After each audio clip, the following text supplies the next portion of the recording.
Alright golfers, have you ever wondered if tweaking this little sleeve on your driver can actually help you hit your drives further and straighter? Well, today I'm going to put that to the test so you don't have to. I'm going to be trying every single setting on this Callaway driver sleeve to see if it actually makes a difference. We've got 8 different settings to test, as well as 2 different weight distributions. We've got draw options, we've got higher loft options, we've got low spin options, and everything in between. And my goal is that by the end of this video, you will know exactly how to dial in your driver for your game.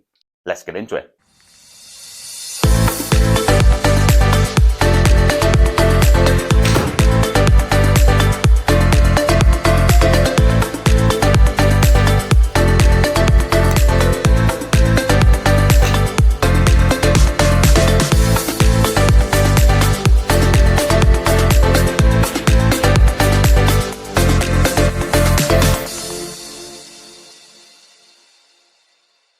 First things first, how does this specific driver sleeve actually work? What are the settings available to us? Well, in my hands, I've got the Callaway Ai Smoke Triple Diamond. I have done this test in the past with a Ping G425 LST. And there's a link to that video somewhere on the screen. If you've got a Ping driver, maybe that video is more relevant for you. But in today's video, we're going through the Ai Smoke. And more importantly, Callaway's OptiFit driver sleeve. So the driver sleeve comes in 2 parts. You've got sort of 2 washers on here that set up the driver for you, and you just slot these around and slot them into this base at the bottom. Each washer has 2 lie angle settings and 2 loft settings.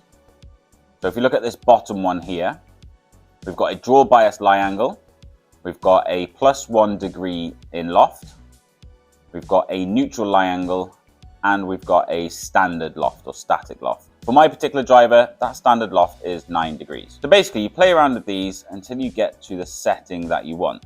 What's really handy is that these are very difficult to lose because they don't fit over the top of the sleeve. As well as all of those loft settings, we've got 2 weight distribution options as well. At the moment, I've got a 14-gram weight in the back and a 2-gram weight in the front. This is the more forgiving setting, so producing a little bit more spin. If we wanted an absolute monster, we could switch these round and have a much lower spin option. But again, we're going to put all of this to the test. The first setting I'm going to show you guys though is the standard setting. We've got a neutral lie angle with the stated loft of 9 degrees. I want to show you guys what my normal shape is, what my normal drives look like, so you can see exactly how much difference each setting makes. And with any luck, that'll give you enough information to know how it can affect your own drives. I'm going to hit a few shots here and I'm going to show you guys exactly what my drives normally look like.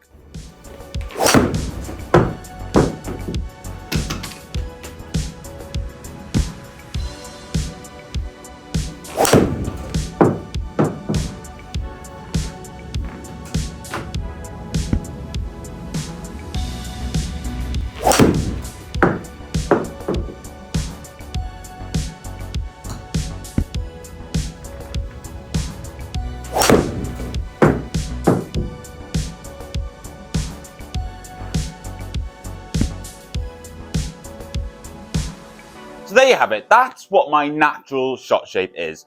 A little bit up the right, fairly straight flight, maybe a little bit of a draw, but generally it's a little bit high and it's a little bit right. More often than not, I carry it about 250 yards. I didn't quite catch that last one out the middle, but still a little bit high, a little bit right, and a little bit of a draw. Now you know what I'm working with. Let's try out a few different settings. I'm not going to bore you guys with all of these shots. I'm just going to hit 4 or 5, maybe 6 with each setting, and I don't think you guys are here to watch me hit golf balls. I think you're here to see some results. So I'll be back in a sec with the results for you.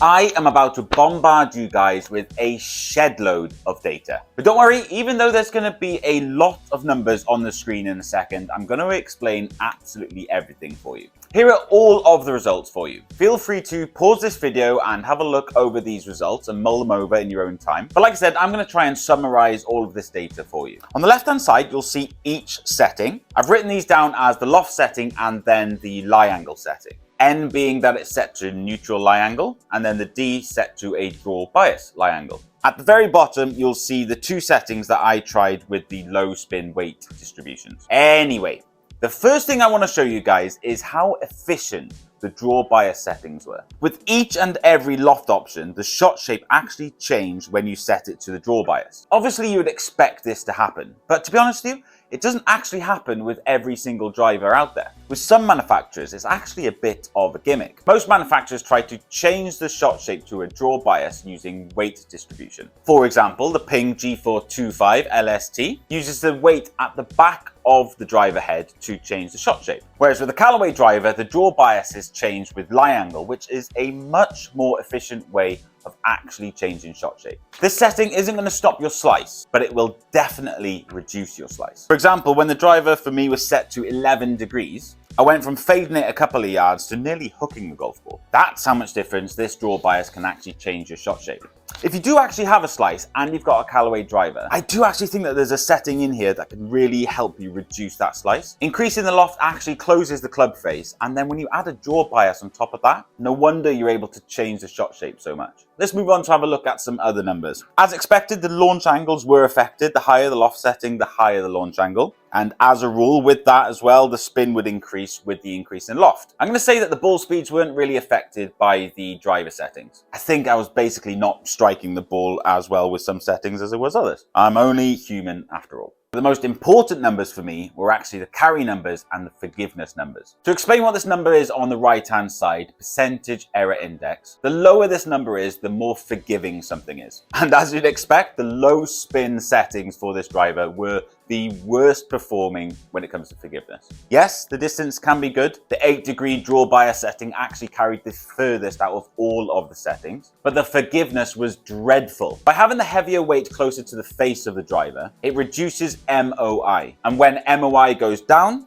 side spin goes up. Which means when you don't hit it out the middle, there's no telling where that golf ball's going to go, especially for mid-handicappers like us. The most forgiving driver setting for me, though, was the 9-degree loft setting into a draw bias, which kind of makes sense. Those shots that I hit with the standard loft and the neutral setting were all pushed slightly to the right. Now, this is a new driver. I haven't actually played with it that much, but as a rule, I have been missing it slightly right, and this draw bias has actually helped me hit the middle of the fairway more, which is really interesting. I actually wasn't expecting to see these wildly different results with these settings. I'm really surprised to see that shot shape was able to change so much. I've never really seen shot shape change that much with other drivers. And there's a huge difference between the most forgiving setting and the least forgiving setting. And this just goes to show how important it actually is for you to try these out. If you haven't been fitted for your driver, get down to the driving range, hit some shots, play around with different settings, and see which one works best for you. There's so much more forgiveness and so much more distance out there for you to grab. You just got to spend some time playing around with all the settings. Guys, if you've enjoyed this video, please make sure you smash that like button and share this video with a friend. This channel is dedicated to finding answers that help mid-handicappers get better at golf. So if you're a mid-handicapper looking to get better,